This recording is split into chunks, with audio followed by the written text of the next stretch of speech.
Hello everybody, welcome back for another video. Ledger has recently restocked their brand new touchscreen devices. The Ledger Flex and the Ledger Stacks, now both available for purchase, available in BTC Orange, as well as brand new colors on their classic Ledger Nano devices, now in matte black, sapphire blue, emerald green, pastel pink, gold, and BTC Orange as well. Limited edition ledgers are quickly selling out, with the liquid metal case now being added to the fray. And also 10% off on their family packs to protect your crypto. And it remains a great way to keep your cryptocurrency safe. While I do not work for Ledger, I am an affiliate, and I have an affiliate link in the description below for those of you looking to keep your cryptocurrency safe during this bull run. And without any further ado, let's jump right into it. Side note, I don't know if you can tell, maybe not, maybe at some point. I am sick. Yes, tis the season, as no one says. So don't complain about it. And I say that because like people used to complain a lot before. I don't understand, why are you making a video when you're sick? And it's well, because this is how it works. So yeah, it's not as bad as it was like a couple of days ago. So we can be, it's not that. Anyway, yeah, welcome to the other iteration of the bull run, if you will. We've already been in a bull run for some time already. It's just that now that the public is finally realizing or understanding or coming to terms with what a bull run actually is or what it means for them.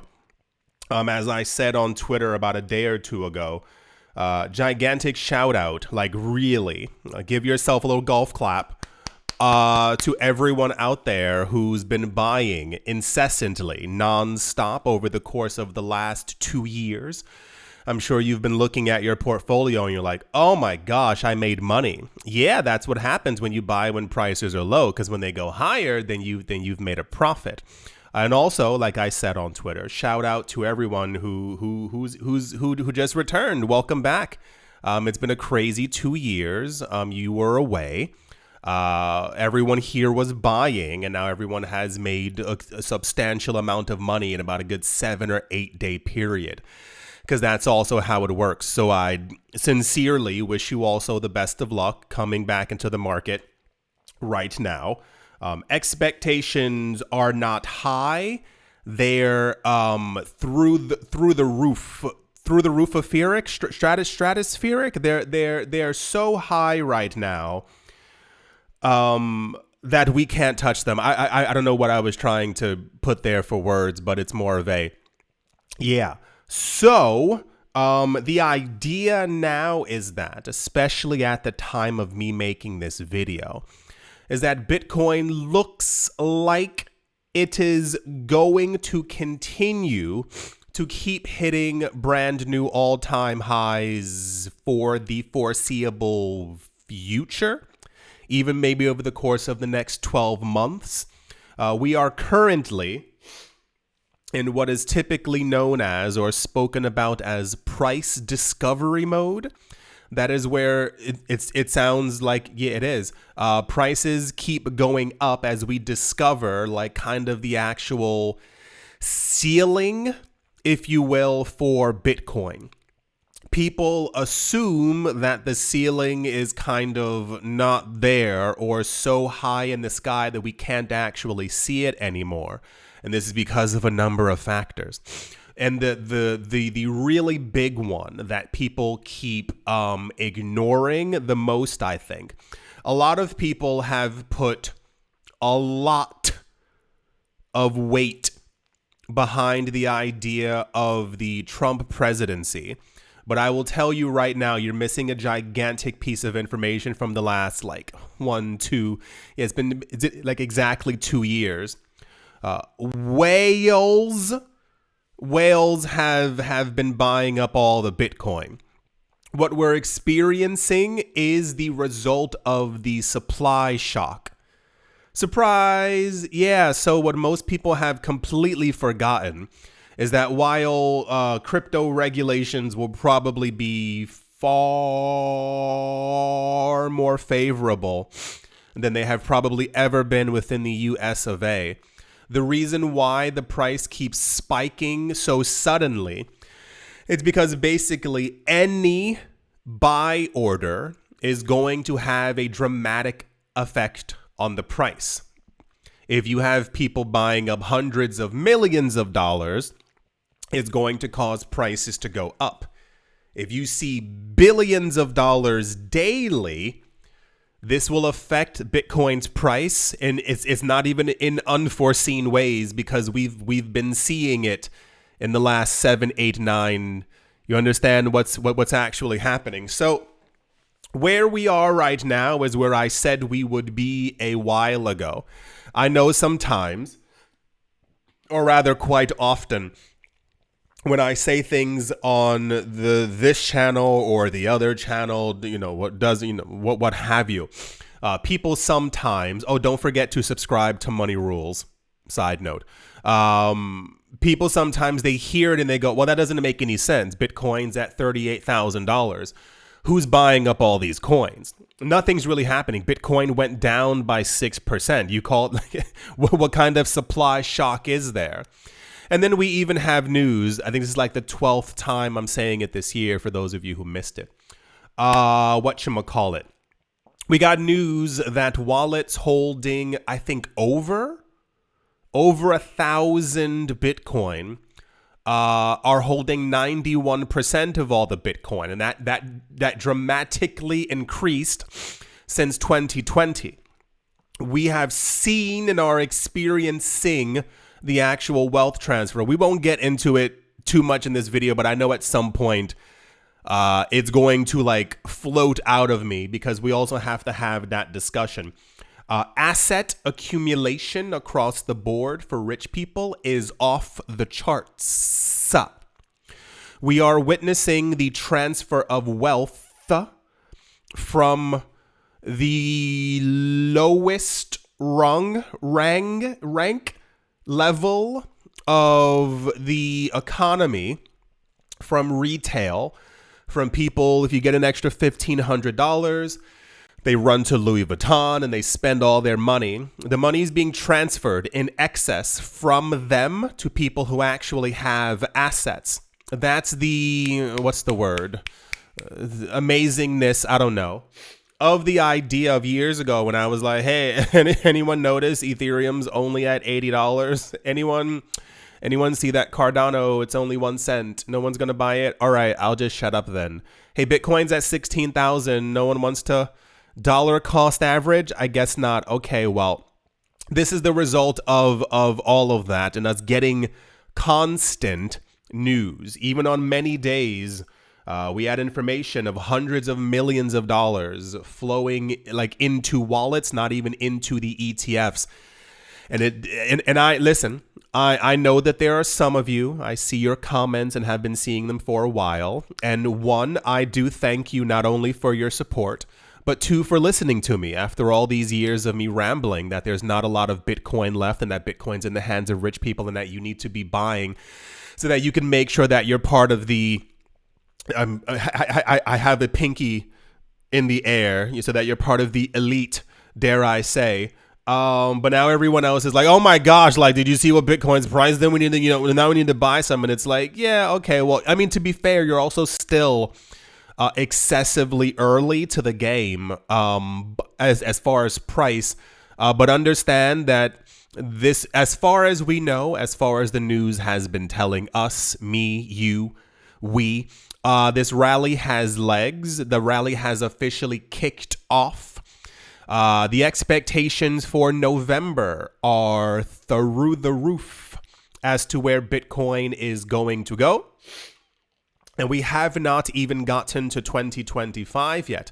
The year after the halving is always the bananas. That's always the, oh my gosh, do you see where prices are going? And people are expecting some really exciting, I'll say the word exciting, numbers. Right. So, in major news today, also, it says Bitcoin is now the 8th largest asset worldwide. We just recently repassed silver.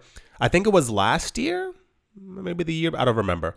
Bitcoin's price went above the price of silver to no fanfare. No one at all cared, which I thought was just special because everyone really cares about Bitcoin price passing the price of gold. And there was seemingly no significance of it passing the other thing that historically for thousands of years was used as a store of value and or a currency. Like no one cared about the significance of it. And then gold and silver's price went up. And then Bitcoin passed by silver again, and then something else happened, and now we've repassed that once again. And I think last we heard, I think Bitcoin was the 10th largest asset in the world. If you missed the other video maybe a week ago, I don't remember. We had news from the CEO of BlackRock, Larry Fink, who said that the current valuation of Bitcoin is roughly around $1 trillion, give or take. And then he said the housing market in the U.S. is worth around $50 trillion. And he said, you know what? The valuation of Bitcoin is going to pass by the valuation of all real estate in the United States. The expectation is that Bitcoin's valuation as a market cap is going to exceed $50 trillion. I think he said it in the next couple of years. And also, like, that kind of got people's engines revving. But as I stated before, the problem with people often is you can have all the information in front of you. You can have all the data. You can see without a doubt that things are taking place. Whales are buying, institutions are buying, governments have been mining. You understand how different the world is now than it was 5, 6, 7, 8, 9 years ago? All of those numbers collectively. Governments are mining Bitcoin. There's about like 4 or 5 governments who told us explicitly that they're doing it. We had news earlier this year again that the Chinese government is mining Bitcoin, and people were like, what? How is that possible? How could they possibly? And it's like, it's exhausting hearing over and over that people within the cryptocurrency space lose interest. Like I said, welcome back to a lot of you who weren't here. You lose interest after you hear that governments, why would governments be mining Bitcoin other than trying to accumulate as much as they possibly can before you have the chance to do so? Why are they mining Bitcoin? Why are they hoarding Bitcoin? You need to hear someone go up to a podium and say, we are mining Bitcoin. We are going to be using it as a reserve to even pique a slight bit of your interest. Because besides that, no one actually cares, irrespective of when we're actually hearing that all these things are actually taking place. And the only trigger that gets people's going is when the price of Bitcoin actually goes up. We could have this same exact news. We could have the same exact things going on, same exact levels of accumulation, same exact inflows into the ETFs. Bitcoin's price could fall down to 52,000. You know how many people would flee the market? They would leave it. And that accumulation would still continue. And people would be like, well, I didn't know it was taking place. I didn't know it was happening. And it's only because we're near $100,000 that everyone's like, oh my gosh, I should have been buying the last 2 years. Yeah, you should have. That's been the point of this entire thing the entire time. When I say that Bitcoin is for you and not for governments and institutions and other rich people who are already rich, that's what I've been talking about. But guess what's been happening the last 10 years? They noticed that you weren't interested. They noticed those days when you just weren't buying. They noticed all the people who were going out to buy luxury goods and items as opposed to investing. And rich people prepared accordingly. You know that all of that is like actual like metrics and data, right? Like I'm not even like just throwing out like if people have been doing this. No, like they know, like we know the numbers explicitly. Like this is how companies are actually valued and other things like that. Like we look at the actual metrics. It's not simply like, well, the stock is down by 4%. No one's buying it. No, we know that the stock is undervalued because we can actually look at the metrics of the company and see the people who've been buying their products year on year on year on year. How do you think the people from LVMH can continue getting richer and richer? We see their metrics. We see exactly what's going on. How many people have been buying? How many people are doom spending? How much money is flowing into these companies? And then we go, okay, well, value-wise, like they're worth a lot more because they made X more amount of money. When you talk about the money flowing into Bitcoin every single day, flowing through Bitcoin on the network, $1 trillion plus per month, I assume those metrics are far higher in the last couple of weeks now. The companies who are buying, the governments who are mining them, the rumors of other governments who are also buying up tons of Bitcoin, the whale wallets, the wallets that only have inflows and have had no outflows. These are all the metrics that combined, we can say like Bitcoin is undervalued. We've known that Bitcoin should be above 100K for the last 4 to 5 years based off of simple metrics. Like basic, simple metrics. And the only way to, okay, if you want to know, the only way to mitigate all of the risks of retail in anything is for the rich to buy everything. It sounds terrible because the rich already own everything. Do you know how to control a market? You make sure that you flush out poor people. You make sure that they own nothing or very little so that when they do panic, if prices go down, that you can buy up at a cheaper price and then you own more of that asset. That's literally how it works. And it worked out extremely well for Bitcoin. Because every time the price went down a bit, or even during a bear market, we consistently got news of people buying up huge amounts of Bitcoin. Who sold? Retail. Over the course of the beginning of this year, Bitcoin's price went up dramatically, $70,000. It went down over the course of the summer. Who sold? Retail, who kept on buying institutions and governments and rich people. Over and over. We hear that 91% of Bitcoin is owned by wallets that have over 1,000 Bitcoin. And I told you, what are the metrics for people who have over 100 Bitcoin? It's probably 95%. They successfully found a way to continue to flush people out of this market. The genius part is that if Bitcoin goes over $500,000, $300,000, $600,000, $700,000, $800,000 during this run, and then Bitcoin falls down, and I air quote here, back to 200, 300, 400,000. People will be washed out once again on their own accord, and institutions and rich people will buy up that Bitcoin again. And by the year 2032, we will hear that 99% of all Bitcoin is owned by the wealthiest people because they consistently, once again, found a way to wash you out of the market. You start digging for scraps. I need as many Satoshis as I possibly can. Bitcoin goes to $34 million and you sit there retelling tales to your grandkids. Yeah, I remember a $16,000 Bitcoin, and they look at you like you were crazy. Grandpa, why did you sell? Why did you get rid of this asset? You didn't understand what was coming? Oh, I did. There was a guy on YouTube who told me every single day for 9 years that this was going to happen. But, I saw prices going down, so I got scared. The cryptocurrency market continues to record significant growth. The same has been led by Bitcoin, with Bitcoin recently peaking.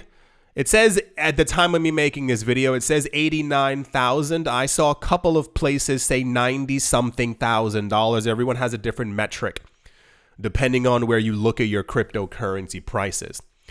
Amid this bullish backdrop, Bernstein Research released a compelling advisory urging investors to embrace the rally and increase their cryptocurrency exposure. Do you remember the last couple of times, for those of you who weren't here, for those of you who weren't here, who left, and also for those of you who've been here, here's some remembrance. Do you remember when we had news back in, I think it was 2017, 2018, it was a Forbes article, and paraphrasing here, it was basically like, What are you doing? Don't you understand what's happening? Buy as much Bitcoin as possible. And I remember we had that article, we were talking about it, and I was like, that's some kind of like rich signaling. Rich people always signal to each other that things are going to happen. And for the person in the background, maybe standing behind you, who just said, well, anyone could have read that news. No, Forbes is specifically directed at a certain type, like certain people read certain types of magazines. When inside of a rich magazine, they say, do X, Y, and Z. This is how you make money. It's not that a normal, and I air quote here, normal person is going to walk by a Forbes magazine, flip to page 32 and go, oh my gosh, that's the secret. Or normal people aren't going to the Forbes website to read Forbes articles because they're not interested in investing. They're not interested in making money or investing. That's not the line that they're going on to. Remember when we also had the other article from JP Morgan a couple of years ago, and we found out that this was actually a leak, that they told a number of their high-ranking clients, yeah, you need to buy as much Bitcoin and Ethereum as humanly possible that you can right now. Remember, that was also a topic on that. And I was like, is anyone paying attention to that? Nope, no one paid attention. And then we had something earlier. No, this was last year. This was last year when Bitcoin was around $16,000, $17,000. Remember what the article was about? So for those of you who don't remember, typically we hear from companies, if you're doing like allocations into an asset class, they will advise you to do 0.5% or 1% of your portfolio into a new asset, especially like a brand new asset class. You'll hear 1% into so-and-so, 1% to this stock, 1% into real estate. If you have like the big bucks, you know, they give you this kind of allocation. So you're kind of always, you can weather any storm that might arise. This thing from BlackRock stated that anyone who's reading this should have, I think it was over a 50% allocation into Bitcoin. So it wasn't 0.5%, it wasn't 1%. I believe the number was 80, if I'm not mistaken. I'll try and find it again for another video. I'm certain the number was 80, but I remember it was over 50%. And I remember in that video saying, I was like, why is BlackRock telling their richest clients to have over, and then you look at the future and you go, oh, of course, because it went from $16,000 to $90,000 in a good, was that 16, 17 month period? No other asset has done that or can do that. So imagine how crazy that article's going to look when Bitcoin goes to $300,000. Then everyone will go, oh my gosh, they told their clients when Bitcoin was at 16,000, 80% allocation. Look how much money these people have now. Gosh darn it, I wish it was me. If only there was a way I could have gotten into the market. If only Coinbase or Kraken or Binance existed, but they don't. The only allocation that I could have had was by ETFs. That's what the news kept on telling me. That's the most important thing over and over. You see the power of daily news, of daily cryptocurrency news every single day, because it's very easy for me to pull out of, a multitude of pockets, whether it be in the front or the back, to be like, remember when I told you this? Remember when that happened? Remember when this also took place? And I show you on the screen every single time that it happens. So you can either find the old videos, you can find the old articles, and it's always there. We've been hearing since 2016 that rich people have been buying up tons of Bitcoin. The only time that people pay attention is when the price goes up and they realize that they haven't been buying. And then when prices go back down, they sell. And rich people buy. See how many buys were in there? And then what ends up happening is the price ends up going back up. And then other people who had Bitcoin before, is one thing, like that guy on Reddit, who famously wrote, he's like, I just sold on my Bitcoin at $12. He's like, it was clearly a bubble. Bernstein Research released a compelling advisory urging investors to embrace the rally and increase their cryptocurrency exposure. They also cautioned against resisting the trend. The note released on Monday stated, and I do quote, "Welcome to the crypto bull market. Buy everything you can." I feel like someone didn't hear exactly the words that I just said. Bernstein Research said, And I quote, "Welcome to the crypto bull market. Buy everything you can."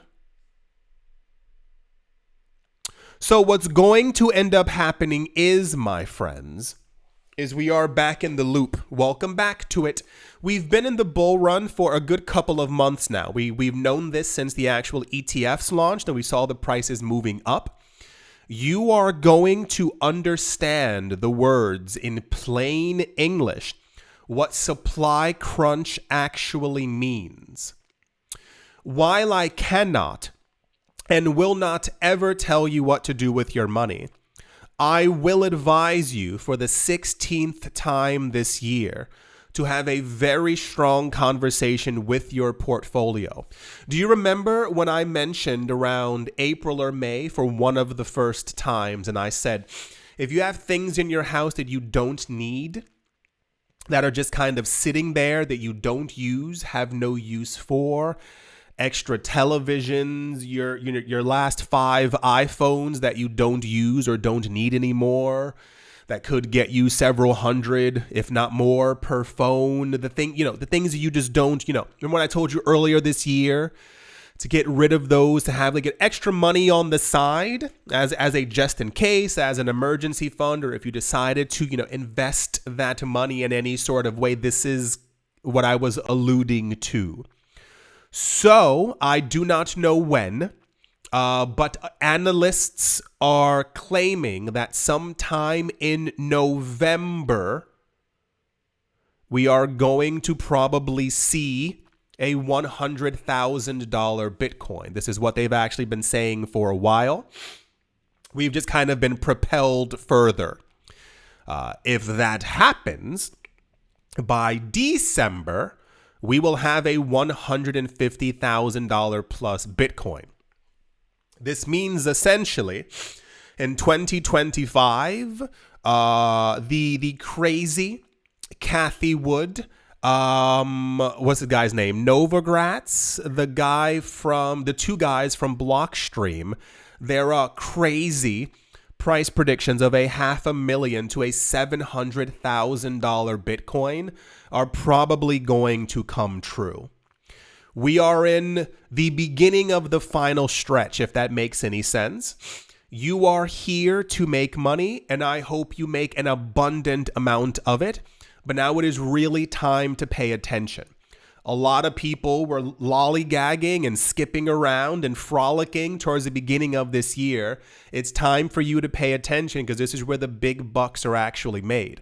Remember when I've told you before, for those of you who've been here for years, hello, you will, as I'm sure, like some of you have already experienced this, you will wake up during the bull run, during the bull market, and you will literally see that you made $7,000 while you slept because prices increased.